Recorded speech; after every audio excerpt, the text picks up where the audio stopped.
See, Hernandez is only 39 years old, but she's already written a memoir. The Colombian-Cuban-American writer has much to say about what it is like to grow up as a second-generation immigrant, straddling multiple worlds of language and culture. In her memoir, she explores the struggles she faces when she reveals to her Colombian mother and her aunts that she is bisexual, and how she navigates her way through college, jobs, journalism, and money.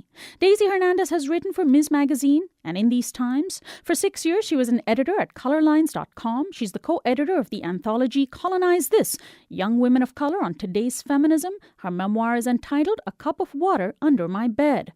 The acclaimed Chicana writer Sandra Cisneros called Hernandez's memoir, quote, a wonderful, breathtaking, necessary story.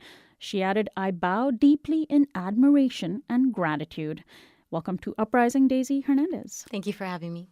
Well, let's begin at the beginning. Your mother is Colombian, your father Cuban. They both came to the U.S. separately. They met, they had you, and you spent the majority of your childhood growing up in New Jersey.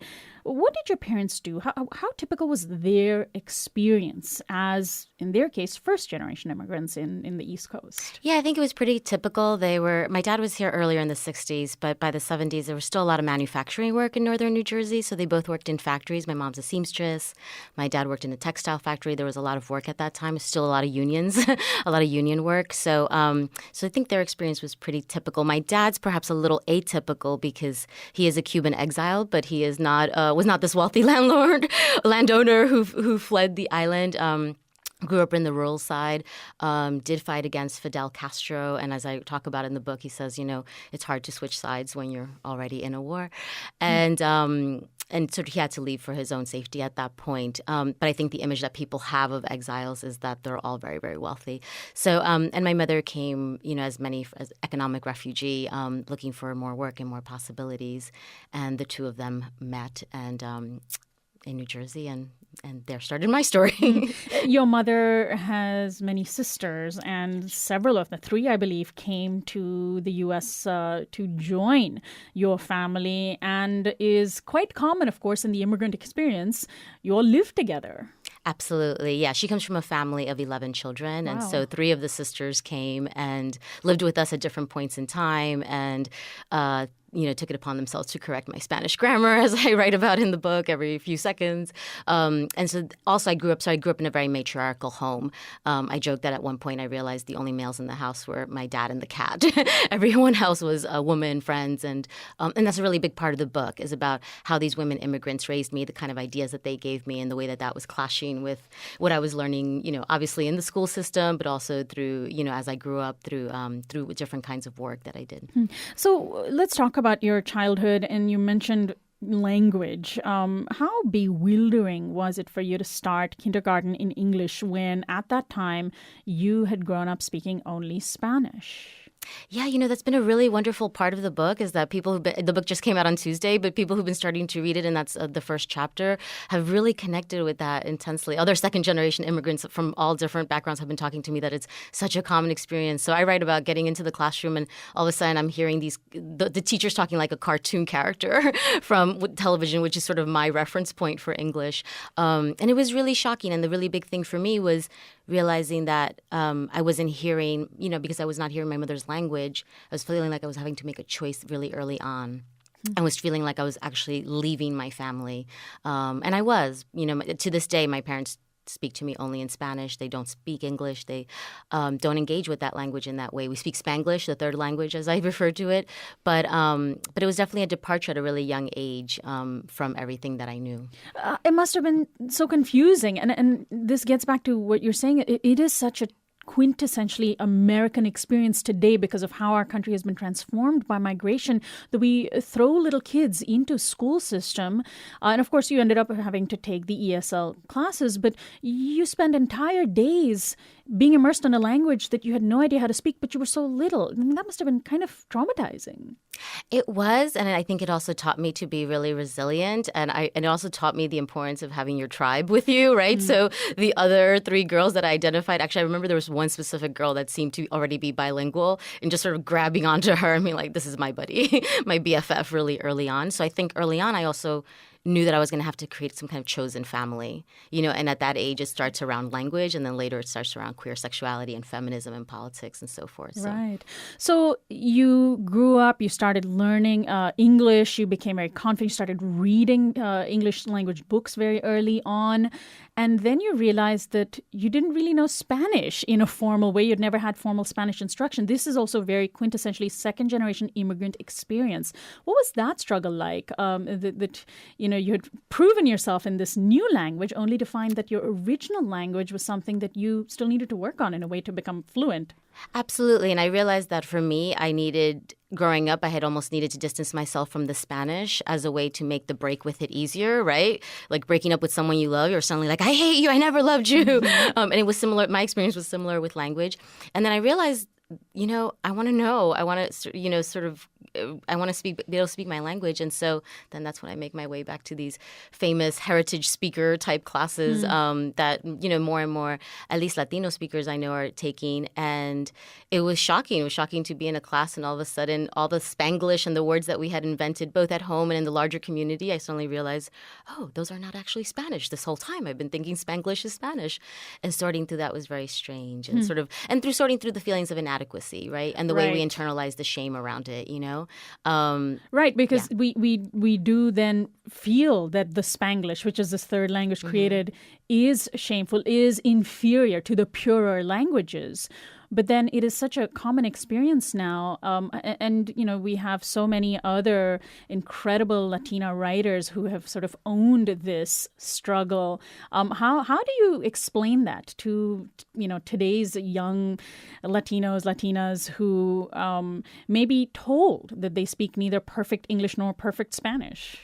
Absolutely. For me, it was so important when I heard Ana Castillo talk about, I think she was been on our show. She's amazing. Wonderful. And she was being questioned about why she didn't write in Spanish. Why didn't she use more Spanish? And she said, well, that's not the language that I actually grew up in. I grew up in between these languages, right? And so when I talked, actually yesterday when I was at Cal State Long Beach, when I was talking with a student, that was exactly her experience. And we were connecting around sort of, wow, over time you come to this place of feeling proud and feeling like, I actually speak 3 languages. Spanglish is its own absolute language, and we know when we're doing it wrong. We know when it has its own mechanics as well. And I think that's an important part of it, and that's part of what I try to explore in that in the book itself. Our relationship to language is a source of pride and amazement as well. There's so much movement that we're doing all the time with language. Right. So aside from language, the other strong cultural aspect to your life growing up that we don't hear much about in the U.S. is that your parents practiced Santeria. Can you tell our listeners how you discovered this part of your parents' life and then your own kind of attitude toward it, how that evolved? Yeah, my mother and my and her sisters were practicing Catholics, went to church, took us to church, and that was sort of my public life. I went to Catholic school. And then my father and my mother were also practitioners and are practitioners of regla de ochas, or Santeria, as many people know it.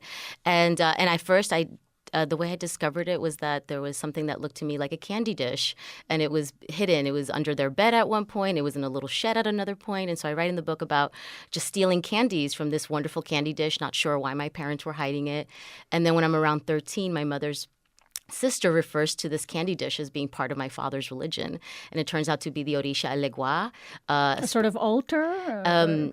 No, this is the actual icon, the idol. Yes, absolutely, absolutely. Who I've been stealing from for years, but who loves children, right? And is the god of sweets and of trickery. And so the Cuban ladies would tell my mother, oh, don't worry about, because they were always trying to keep me away from the candy. Oh, don't worry about it. El Legua loves children. And so over time for me, it was slowly becoming more and more aware of things that were happening. Sort of I was being taken out of the house at certain points so that they could clean it, do spiritual cleansings and feedings of the orishas. And it wasn't actually until I got to graduate school and was studying colonial Cuba and that I came across a book about Santeria.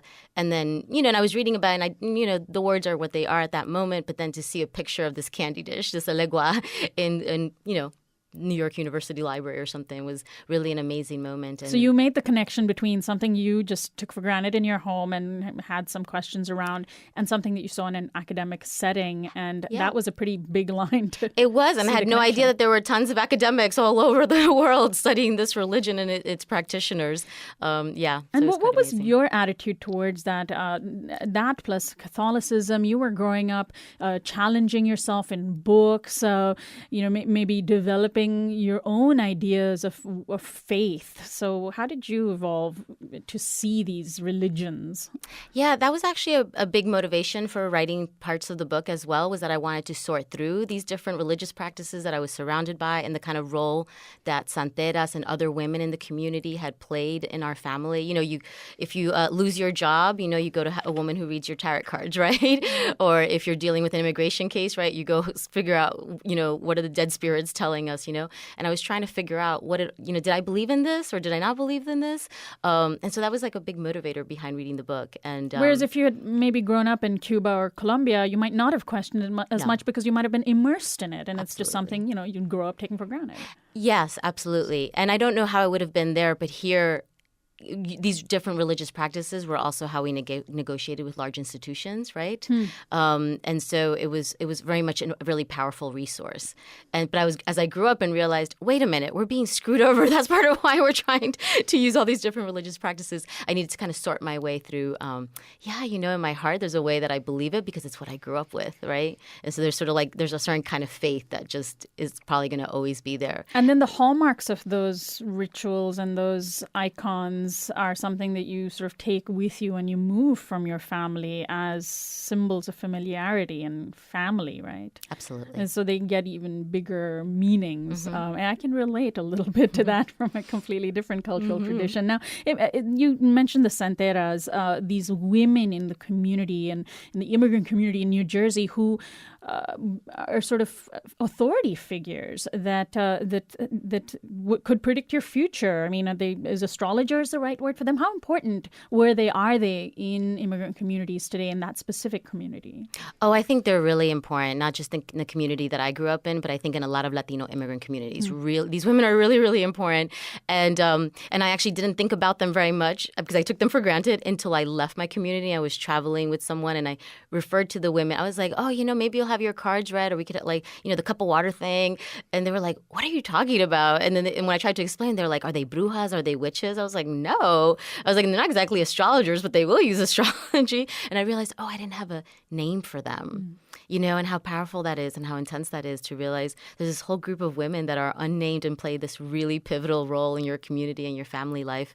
So I don't know, I joke with people sort of like a cross between, the social worker and like a religious godmother because we do rely on them so much. And I still think they're still incredibly important. I mean, anytime you go to a botanica, a religious store, you can usually have your cards read in the back or cowrie shells will be read. And when you feel like you're so powerless in the face of large institutions, this is a wonderful, it's a really powerful way. I don't know if it's wonderful, but it's a really powerful way to feel like you have some agency. So, it's simply a faith, yes. but unfamiliar to maybe mainstream Americans. Oh, definitely. A Cup of Water Under My Bed is the title of your book, and you just referred to this other interesting aspect of growing up. You would find under your own bed, under your parents' bed, randomly cups of water. Explain that. Yes. Well, what's wonderful is that I'm finding so many other Latinos who had the same experience. It was a way that my mother would take care of me by putting a cup of water under your bed if you're not able to sleep or if you're sort of having a little bit of restless sleep or something like that. The idea is the cup of water is going to catch spirits, malas energías, whatever negativo or negative might be crawling around trying to get into your dreams. And as I write in the book, I became a little OCD about my cup of water and had to have it strategic. Well, it had to be right underneath the pillow because I just kind of imagined things were falling out of my head into it. And I've come across other people who this was true for as well. It's also the beginning of a wonderful classic Chicano novel. And the title of that is And the Earth Would Devour Him, I think it is. I'm probably getting the title wrong. But the opening of that novel also talks about him, the little boy, sort of drinking from the cup of water that's underneath the bed. Was it when you sort of grew up and began to talk about these things that you realized this was not a phenomenon unique to your family or your community, that this was something that was widespread, this very, odd practice, a cup of water under the bed? I learned about it this last 6 months. Wow. Because it was not the original title of the book. And as it became the title of the book, I started to talk about it more with people. And people were like, oh, yeah, of course. And I thought, oh, wow, this is amazing. So clearly now I'm in a position where I need to go start collecting stories about other people's cups of water. Absolutely. As you come of age, you write in your book, one of the major points of contention between you and your family was your growing discovery of your own sexuality. And you're very frank about this. You had boyfriends, but then you also realized you were attracted to women. Your bisexuality is something that you discuss, but your parents and your aunts in particular, and your mother, of course, received the news in a difficult way. It was difficult for them to see this. How has why was that discussion so important to your life and to reveal in your memoir? Yeah, I remember friends at the time telling me, well, you don't have to come out. You're bisexual. You might end up with a guy still. And, your family doesn't have to really know. You can pass, yeah. And I couldn't imagine keeping such a big part of my life hidden and secret. I also felt really confident that the women in my family loved me and would not disown me. And I think that's a really important part of it. I felt, and I was in a really unique position because I had these 3 aunties, none of whom had their own children. So I was the consentida, the spoiled one. I was also like their little American brat. So I think that gave me sort of this very strange confidence, which, in some ways had no basis. I did have an auntie who stopped talking to me. But my own parents, definitely did not in any way disown me.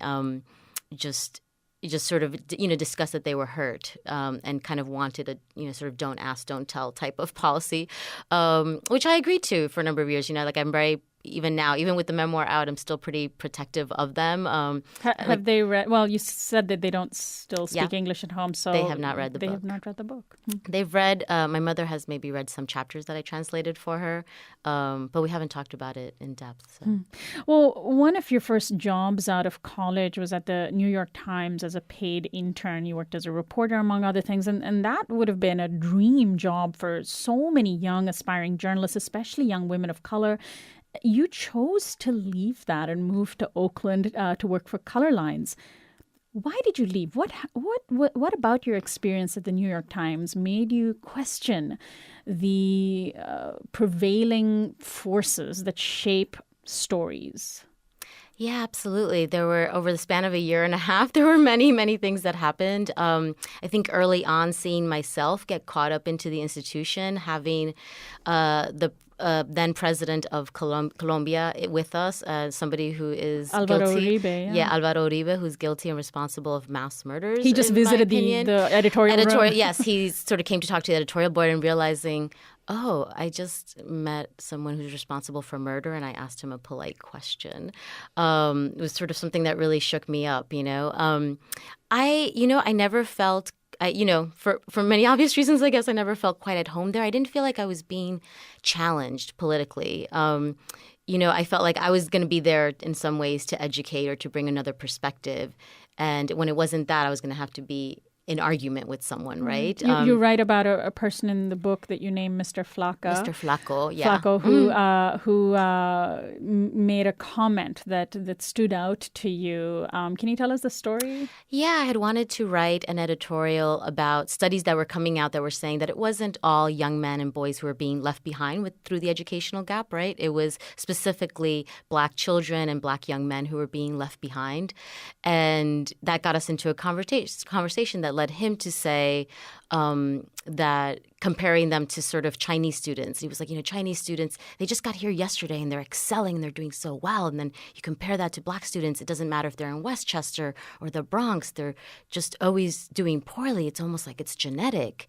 And for me, what I write about in the book is sort of what a shocking moment this is, because I've been interacting with him. I otherwise think, he's a professional, he's a good person and so forth. And then I'm sitting there just completely stunned and realizing, wow, this is really his ideology, right? And he was talking to you as though he assumed it wouldn't bother you. Oh, absolutely. Absolutely. And that's one of the things that I write in the book about at which points are you marked as white and at which points are you marked as brown, right? So in that moment, I was being marked by him as white or something in that realm that he felt comfortable with. Later, which some Latinos can straddle those worlds. Absolutely. And then later on, when the scandal around Jason Blair and his plagiarism happens, The New York Times. I'm not being included in a lot of those conversations by that point. This was the African-American writer who was basically found to be plagiarizing. Absolutely. And that scandal became very much about racism and plagiarism.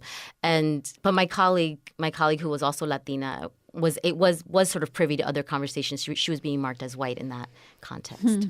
So you left and you went to Color Lines, which is an amazing institution that my producer and I rely heavily on when we do our research. What was that experience like? I know you don't really write about it that much in your book, but you do write about one of the things that you did, which was the tragic story of Gwen Araujo. Tell us who Gwen was, what happened to her, and how her story affected you. Yeah, she was a Chicano teenager, a young trans woman in Newark, California. And she was brutally murdered one night at a house party by people that she knew, two young men that she had been involved with romantically, that I think she had very romantic feelings towards. And I wrote about the story for Color Lines, comparing it to another murder that had happened in a very different Newark, in Newark, New Jersey. The murder of Sakia Gunn, a young Black lesbian who had also been murdered.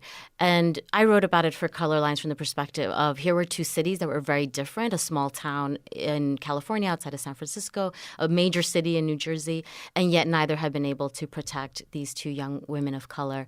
And Gwen's story specifically just stayed with me and haunted me. Her my conversations with her mom were also very haunting to me.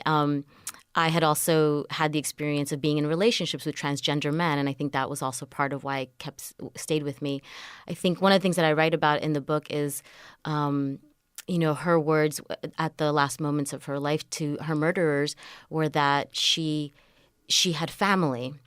And she thought that would really, apparently she felt like, that would appeal to them, that would somehow save her in that moment. And I think that also really, really intensely stayed with me because I think for many of us as women of color, that's really an important part of our growing up, that we have family, that whether it's our family of origin or our chosen family, this idea that our family will be able to protect us in some way. And that just really stayed with me. So I wrote about her in the book as well, her experience.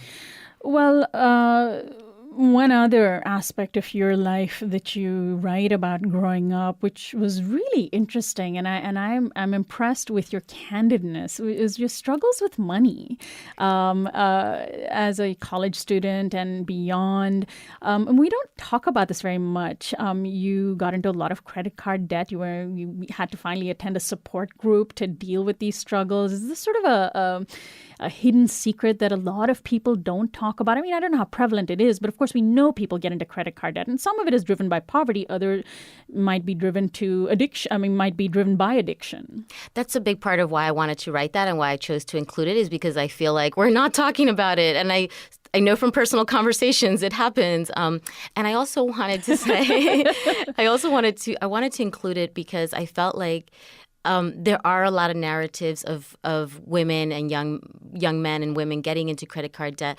But especially when they start out college. In the early 90s, this was being like waved in people's faces because I remember it happening to me. Absolutely, absolutely. And I felt that our experiences, because of issues of race and class, made it a different kind of story. And so that part was really important to me to, when I found sort of Bell Hook's work and I sort of focused on specifically on one of her books, really helped me to understand that I was trying to buy into a certain class position, the ways in which I had accepted that I was somehow inadequate and thought this credit card will take care of this.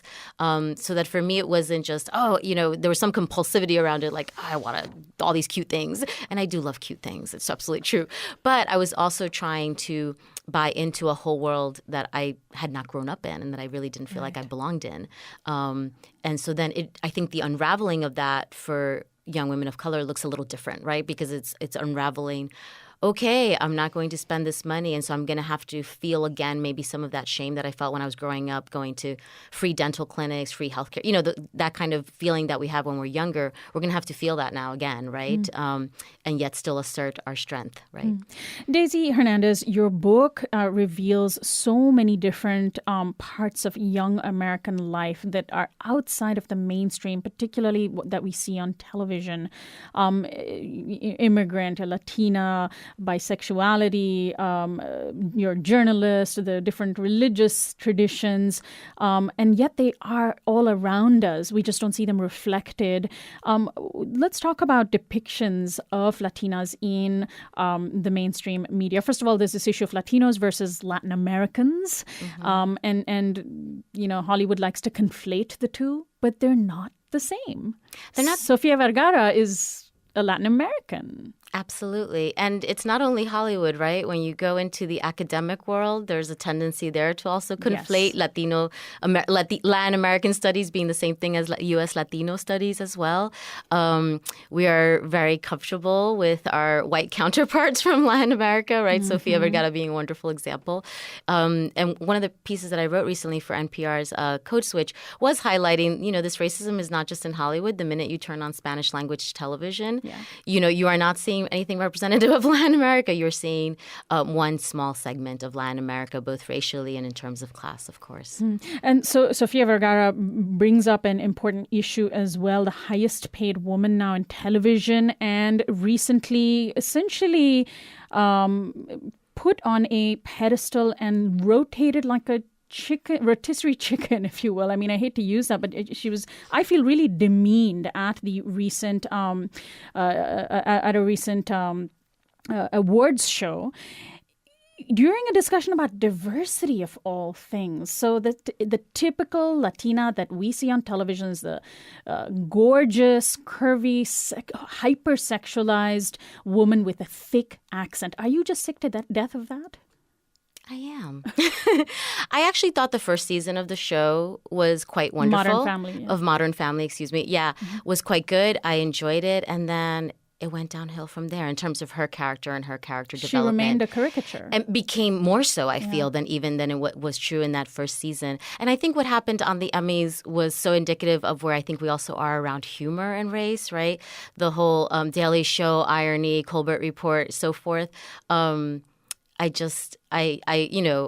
don't want to be like, I can predict the future, but this is just going to continue to explode in certain ways. And so, I also did want to say, though, that Sofia being the highest paid actress, I looked a little bit into this. And it's because she's working a lot. It's a lot of the endorsements. It's a lot of there was an article sort of outlining everything that she's doing in order to generate this money. And I just thought, oh, that's fascinating. It's not that she's being paid more than other people for the same kind of work. It's that she's working all these different brands. Well, Daisy Hernandez, I want to thank you very much for joining us today. You just came from San Francisco where you spoke about your book, and you are going to be speaking this Saturday at Book Soup in Southern California, West Hollywood, 8818 Sunset Boulevard. Best of luck to you. Thank you. Daisy Hernandez's book is called A Cup of Water Under My Bed, a Memoir. For Sonali's subversive thought for the day, Gloria Andalzua once said, "A woman who writes has power. And a woman with power is feared."